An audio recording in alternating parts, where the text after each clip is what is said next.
All right, we're live.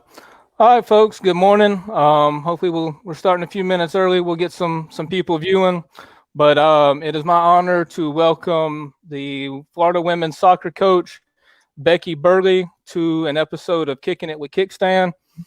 I could spend so many minutes talking about all her accomplishments. She's a three-time national champ. She had two at Barry, one at Florida. She has numerous Coach of the Year accolades, over 500 wins, roughly a 76% win percentage. Um, in the SEC, 14 regular season titles, if I'm correct, 12 tournament titles. Coach Becky Burleigh.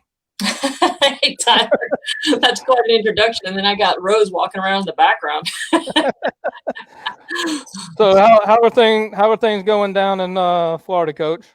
Well, I think they're moving pretty fast. It's this is the first week where people are starting to come back to work. I think we got our first 25% people back to work, and then I think starting next Monday is when football comes back, and then the following Monday soccer and volleyball. So gradually trickling in. Right now, have your girls been able to do anything, prior to now? I mean, have y'all been able to kind of sort of send stuff out for them to do, or? Yeah, we've sent stuff out for them to do from the beginning of what we call Summer A, which started like May 11th, I think. And then we've had some of the older players leading some of the workouts virtually. But a lot of the players have sort of their own trainers at home and do things on their own a little bit as well. But I think everybody's really looking forward to getting back and being together as a group again. Right. Yeah, that's what we were talking about backstage. Yeah, we can start next week. So I know all our athletes are pumped to kind of get back to it. So now at Barry, you were there. Go ahead. I was there for 5 years, and I loved it. Barry's beautiful. If you've never been to Barry College, I highly recommend a trip. I don't know what's going on there. Oh. Go ahead. No, I was just saying I was at Barry for 5 years, and it's one of the most beautiful campuses in the country, or on earth, if you ask me. If you have never been to Rome, Georgia, you've got to stop by and visit Barry College. Yeah, so now at Barry, like you said, you were there 5 years. Y'all competed for 3 national championships, and y'all won 2 of them. So is that when Florida came knocking at your door? Yeah, I think what happened was at that time, a bunch of schools started women's soccer, and the SEC sort of led the way there. And I had grown up in Florida. I went to high school in Florida, middle school in Florida. And I always knew if Florida started a soccer team, they were going to be really good, really fast, because all the sports at Florida are excellent. And I knew that soccer would be no different. Right. So how was that? Starting the really hard. I do not recommend the program. I do it. I'm glad I did it, but I wouldn't do it again. I mean, starting a program from scratch is really hard. It's a challenge because you're just fighting an uphill battle in terms of bringing kids on campus. You don't have any hosts, so you're the only host.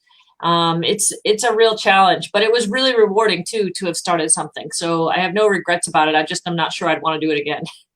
Right. Yeah. Now, like as I said, your team is, constantly, y'all seem to be making the NCAA tournament just about every year. You've got people leaving. You've had numerous girls play like on Olympic teams, and win Olympic gold. How is it getting new freshmen in or transfers and getting them to buy into that culture right away? Well, I think one of the good things about soccer is that it's totally a team sport. I mean, there's 11 people playing at a time and only one ball. And so if you're not a team player, you've probably picked the wrong sport when it comes to that. The thing I love about it, though, is that it's a sport where you have to really trust one another. You have to understand each other's roles and not just your own. So I think it sort of attracts a type player that wants to be bought into a team setting. Right. Yeah. Let's see. I had something else. My mind kind of went blank there for a second. Um, Mine does that all the time. Yeah, I was trying to send it. Like I said, I was trying to send this out on our basketball page too. I know some of our basketball girls were interested in seeing it. So basically, how I found, I guess, kind of how I found you. I guess it was probably about a year or so ago. I was on YouTube and I was looking up motivational type stuff, and I came across the What Drives Winning videos and conferences, and I mean, I fell in love with those. And folks that are watching, if that's something you're interested in, go look it up. Whatdriveswinning.com. And then also on YouTube, just look up What Drives Winning conferences. That's some really, really good stuff. So kind of tell us how that came about. I know you, Brett Ledbetter is kind of the leader on that, but how did that come about? Actually, it's kind of an interesting story because at the time when I met Brett, he had a basketball academy for 5th to 12th graders in St. Louis. And we met through a mutual friend, Mark Dagnall, who Mark is now on Billy Donovan's staff out at Oklahoma City. And I went up to Brett's academy because I was really interested in the footwork system he was teaching his basketball players, because I was thinking there was a really good chance that that could transfer over to our sport. And in the process of him showing me the footwork, about, probably midway through the morning, he said, oh, we also do this thing where we bring our athletes for the academy into the film room and we show them clips from coaches and players and sort of teach character through the sport. And that really, really intrigued me. But I challenged Brett because, his was an academy. They didn't compete. They were just to try and help players get better. And I challenged him to say, well, this works in this environment because, it's not a hire or fire because you win or lose environment, but will it work at the most competitive spaces? And so he came down to Florida, started working with my team. Some of the other coaches here really got wind of it and loved it, and he started working with a bunch of their teams, had a lot of success. And then we started a collaboration where we met every single week, all the head coaches. And that's been going on for quite some time, and it's been amazing. Right. Yeah, I was going to say, when I first started watching the videos, it seemed like it was just about every coach was from Florida. So I'm thinking, I thought Brett maybe was, like a Florida guy, and he worked there, or he graduated from there. I felt like he had this Florida connection somehow, because you were on there. I think it was like the softball coach, and then right. of course Billy Donovan, and the track coach, the tennis coach. Quite a few of our coaches involved with What Drives Winning. Yeah, and one of the ones that I thought was really funny is the I think it's like the softball coach and the gymnastics coach, and they're kind of doing the they're kind of coaching the other sport, but kind of being funny with it. Yeah, that was a big deal. Yeah, thought that was a good laugh. I just had something, and then my mind is. I'll just tell you, Tyler, like What Drives Winning for me has been so eye-opening, because I think as coaches, we really get caught up in the X's and O's of our sport. And then when you start talking to coaches of other sports, you realize that we all have the exact same problems, different sports, but we're all coaching people. And I think that's what's really been exciting for me in my career is the people change all the time. X's and O's sports evolve, but it's not as a quick of an evolution as people are. I mean, think about, kids that you coach now compared to the kids you coached even 5 years ago, 10 years ago. You really have to continue to evolve as a coach if you want to be able to stay relevant to your players. Right. Yeah, I think that's a major thing, because I guess technically I started coaching 10 years ago, and I mean it's changed a lot. Even in that technically short of a time, and even then, where I'm at now, I'll be going into my 6th year, so it's changed a good bit even in that short of a time. So what's another interesting thing, I guess, is I finally decided to buy the books, the What Drive Winning book and workbooks. And this was a few weeks ago, and I checked my phone and I had a voicemail, and it was like, hey, Tyler, this is like Coach Becky Burleigh from What Drives Winning and everything. And I call her, and I wasn't even thinking at first. And then I started talking to her, and I'm like, wait a minute.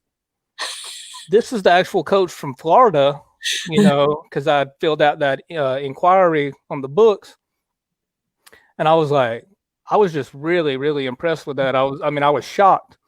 And then we start talking, and we know a couple people, we know a few mutual folks, and then I mentioned that that we showed our girls basketball team the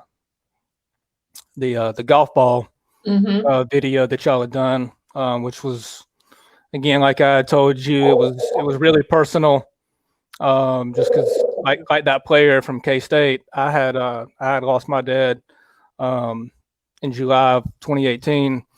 And then I didn't tell you, but then I ended up getting hit with, I guess my cancer kind of came back. So I ended up missing half the basketball season with that. But yeah, and that was the following year is when we actually showed the video to the girls. And I told them, I was like, this is exactly what I just kind of went through, just getting hit, back to back, in that short span. So you could really relate to that video. Yeah, I mean, when I first started watching it, I was crying, and then when I showed the girls, even when I started talking about it, I was about to break down. Yeah, because for those that don't know, basically, this player from K-State, Kansas State, is talking about a golf ball and how when the golf ball was first introduced, it was smooth and flat. I mean, it was still round, but it was really smooth. And then after time of getting chips and dents, the ball went further. And that's kind of like how our life is. Every time we get bruised or dented, that's just driving us forward. So I thought that was really good. And we actually, like you did, we gave all our girls a golf ball to keep in their locker. So that was some good stuff. Yeah, a funny story that adds to that story is that when I was talking to the golf coaches, they gave me some golf balls because they had a gator on them, to give to our team. And so I brought them back to my office and, was talking to my staff about what we were going to do. And my staff, both of my assistant coaches play a lot of golf, and they're like, those are Pro V1s. You're going to give that to your locker? And I'm like, I have no idea what like a Pro V1 is. I didn't even know what that was. So in the end, we exchanged the Pro V1s for a less expensive golf ball. We got some old. Our golf coach. Yeah, he just gave us like an old bag of, balls and stuff. They were all, some of them were all beat up still too. Yeah, so our girls didn't even start off with a new one. Our girls wouldn't give them the new one back to get the old one. So, but anyway, I know we haven't been on long or anything, but Coach, is there anything else you would like to discuss? Yeah, I think the aha moment for me as a coach is when, in the latest book that Brett wrote called What Drives Winning Teams, he asks two questions. And one of the questions is, what are the top three things that can get in the way of your team maximizing its ability? And no matter how many times I've done that exercise, no matter what group it's been, whether it's, young players, older players, professional players, it's crazy because the answers all come out very similar. Whether it's a men's team or a women's team, it doesn't really matter. And a lot of those issues are human-related issues. I'd say most of the issues are human-related issues. And I think as a coach, in soccer, we go to coaching school. And in coaching school, you learn a lot about how to teach soccer and the X's and O's. But they're not really talking to you about how to coach the human-related issues. And I think that was the aha moment for me was, I'm spending 90% of my education on how to coach. I'm talking to my players about X's and O's 90% of the time. But then when I ask them what's going to get in our way, and 90% of the things they say are not X's and O's. And how much time do we spend actually focusing on that? So I think for me, it was an aha moment, but it's also kind of a tough situation too, because you feel like you may not be as prepared to teach or coach the human-related issues as you are to teach or coach the X's and O's, just because of the way we've been taught as a coach. And I think that's where What Drives Winning has really helped me is, utilizing the free content, whether it's on whatdriveswinning.com or whether it's on Twitter or on YouTube, to just show things to our team and then sort of get their reaction to it. And it's just created so many really deep and rich discussions that have helped our team grow not only together as a team, but also for those individuals in terms of their self-awareness. So I just can't underestimate how much your team will give you the answers if you ask the right questions and if you're willing to listen to what they say. Right. Yeah, I think that's kind of what gets, I guess, like you said, it gets lost a lot is in the X's and O's takes so much more priority over, I guess, kind of like the personal relationship or the human related stuff. And so I know that's what a lot of the videos have alluded to. And then even last night in that conference little session, in that Zoom session, they, we talked about as well. And then the one of the big takeaways from me last night was the asking a question. And that's what Brett had said. And, they did like the whole practice. They didn't tell the player anything. They always asked a question to him. Even the little fifth grade girls or whatever is what I think he said. That's right. So I thought that was really cool and something that I want to, I guess, try to do a lot more is to ask the questions and not. Yeah, you really have to discipline yourself to ask questions and not give statements, because I think as coaches we have this the writing reflex. We want to write the ship, and so I think you have to learn how to give leading questions or easier questions to people who have less experience and more complex questions to those who you really want to challenge. But I think if you can get those players to stretch a little bit for the answer, they have to work at it, which, kind of embeds it in their mind, as opposed to if you are just saying something to them over and over again. We become like, Charlie Brown's parents, like blah, blah, blah, like you don't hear us anymore. And so the questions, I think, are a really effective way of engaging your team. Right. Folks, we got I see a few people watching. If you have a question, Coach Becky can't stay on much longer. She said she only had about 30 minutes to spare this morning, but we appreciate her joining. Viewers, if you have a question that you would like, you can just type it in and it'll pop up on my side of the screen here. I have a question for you, Tyler. Okay. So just tell me, like, why and how you got into coaching. Well, my dad was a coach. So I have been around sports my entire life. And when I was 3 years old, my dad had me out playing golf. I was in what they called a bent cast, which was it was technically to prevent me from putting any pressure on my leg and foot. But my dad had me out there playing golf. So, I mean, yeah, I've just been around sports my whole life. And from probably middle school, I knew that was, I wanted to be in athletics in some capacity.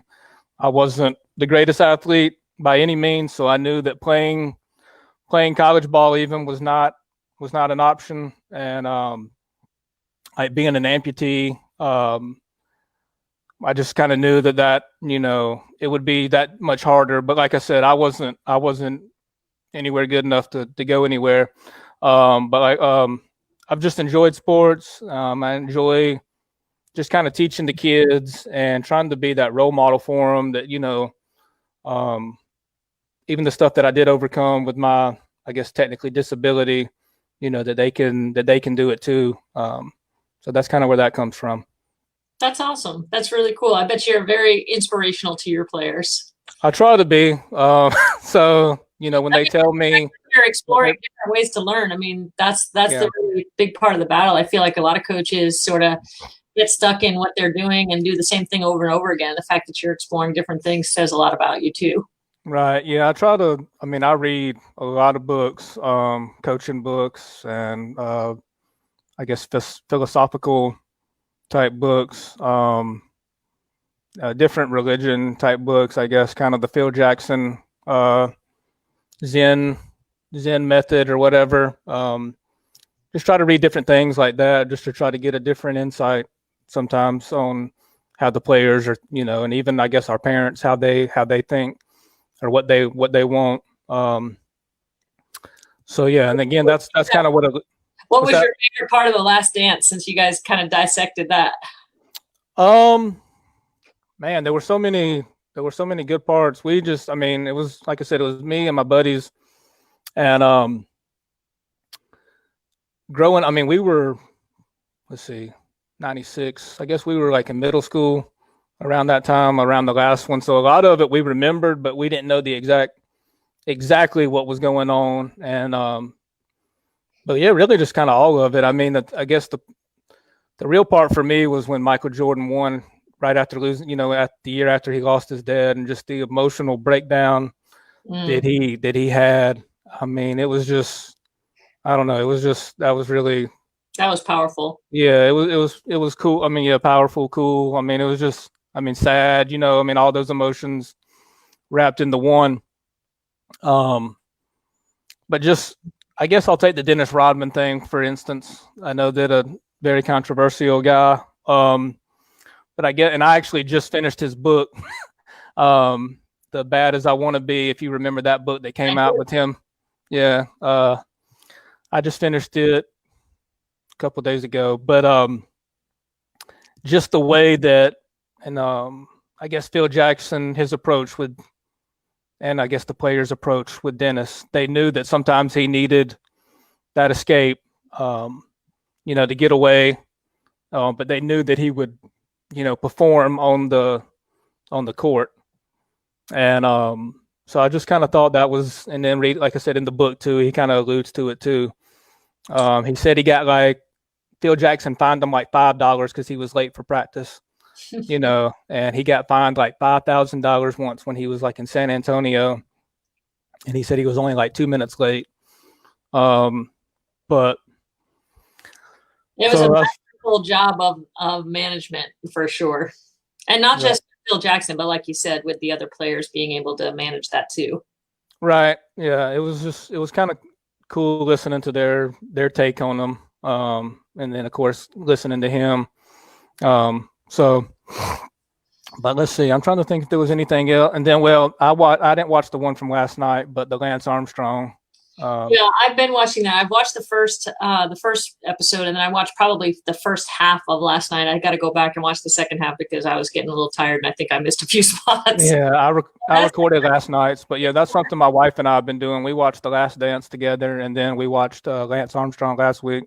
Yeah, and then again, I know he's another controversial guy in some people's eyes, but I guess despite all the negative, the positive out of it was all the money that he did raise for cancer awareness. So, well, I think you can't argue that, you know, people's experience with cancer before Lance and after Lance are very different because of the money and the awareness that he raised. Right. You know, you could definitely argue with some of the other things, but for that, he's been a real hero to cancer patients for sure. Right. Well, folks, again that are watching, if you have any questions, this is Coach Becky Burleigh. She's the women's soccer coach at Florida. She's got a few more minutes that she can hang out with us. So if y'all have anything, just drop it right there. Who's been your biggest role model as a coach? Oh,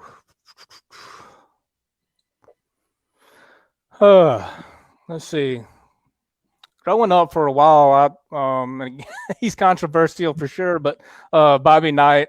I always kind of liked him. More recently, Brad Stevens has kind of been one. He was an excellent interview in Boston. Yes, yeah. He was really very gracious, a lot like you would expect, you know, just has very thoughtful answers to anything you ask him. And just a really easy person to be around. You didn't feel like you were around, you know, a celebrity at all. Right. Yeah. And they showed this to one of the videos, but just so relaxed. You know, when they lost the national championship game, he was just so calm about. I mean, it's just amazing.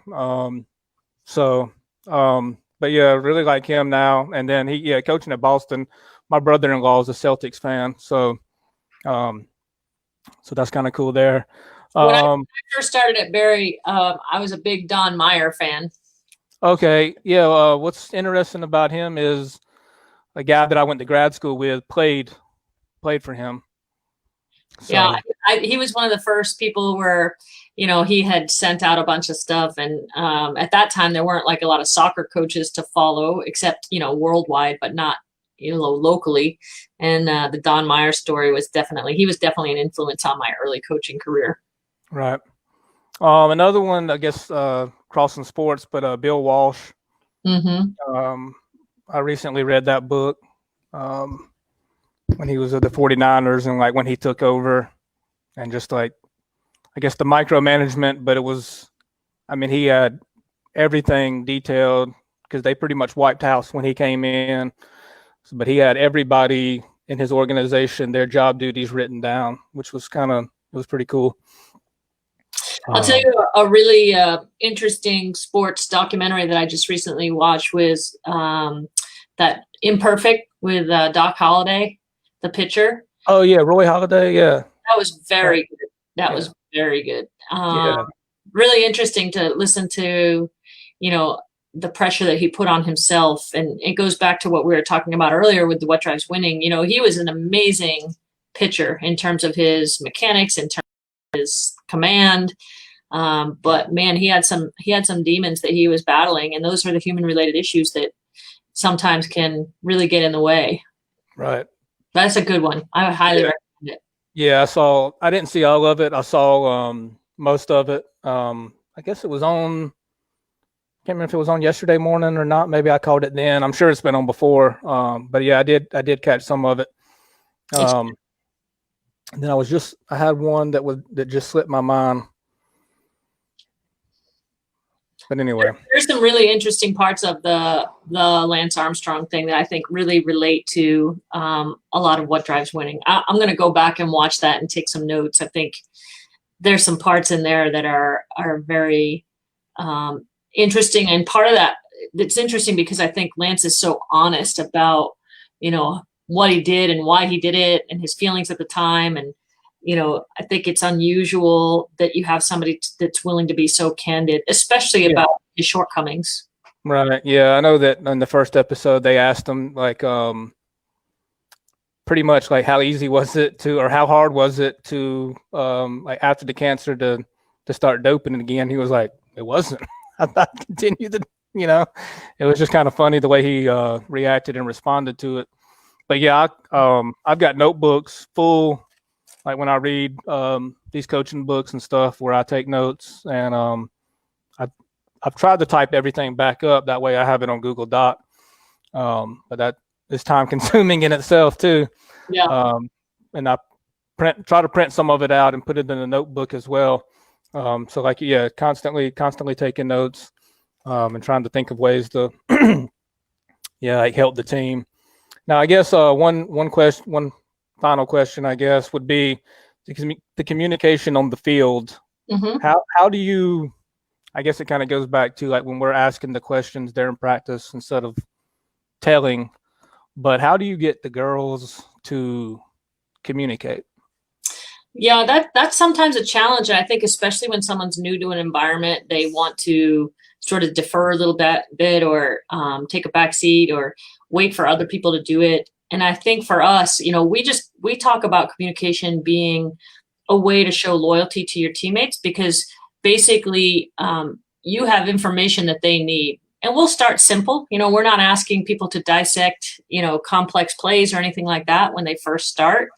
But I think things like, man on, turn, things like that everybody can recognize and say is a really great place to start. And then I think sometimes we forget about the power of just encouraging too, and getting excited when somebody makes a big tackle or steals a ball or anything that, is a positive for your team, because that energy that you put out there gets multiplied by the people who receive it.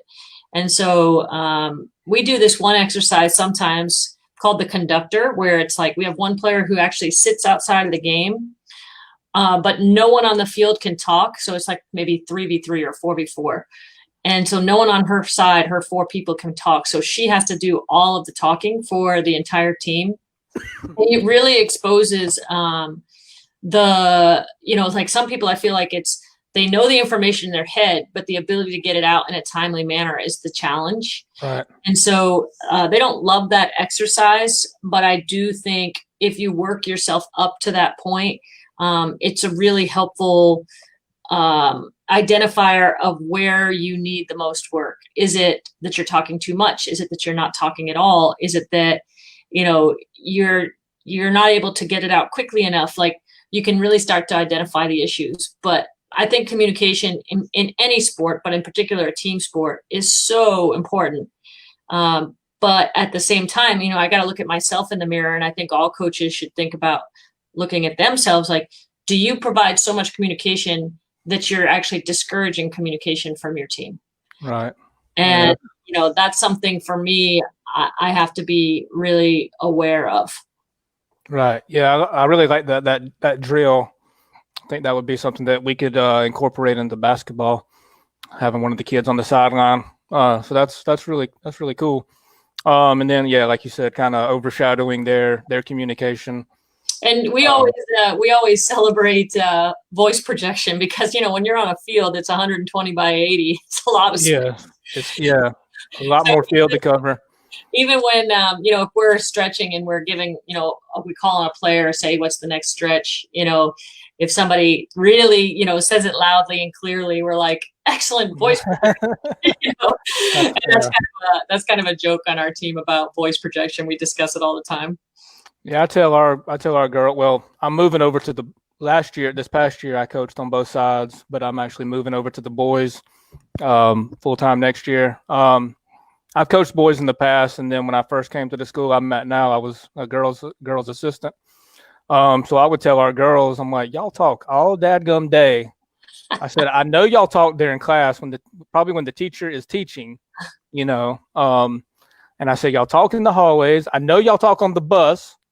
Y'all loud as I don't know what on the bus, but when y'all step in between these lines, y'all get quiet, and so it's frustrating. Yeah, that's a good question. So, and then I know you're short on time too, but I guess one thing I just kind of thought of too was kind of teaching or coaching the girls to be aggressive. Mm-hmm.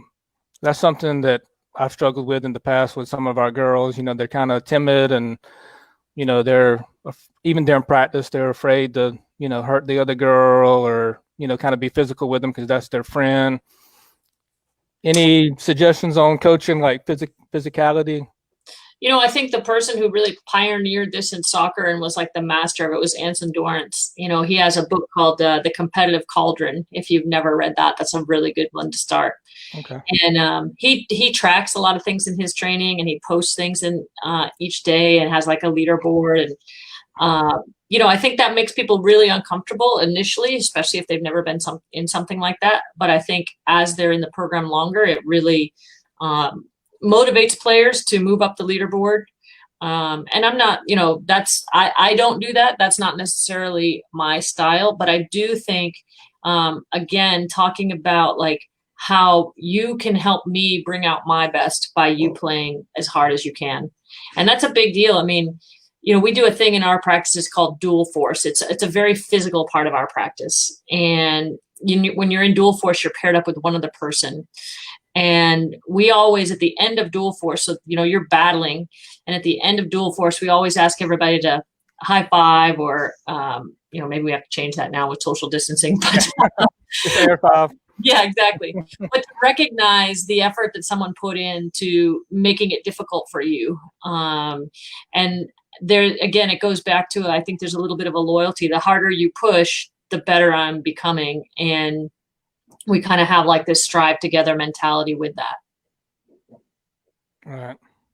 Okay. Yes. Yeah. Well, Coach, we're going on about 35 minutes, and I know you said that I know you've got a lot of things on your plate with y'all getting back to everything. So I really do. I appreciate your time, and thank you for coming on and talking to me. Well, it was my pleasure, and good luck to you in the upcoming season, and keep doing your show.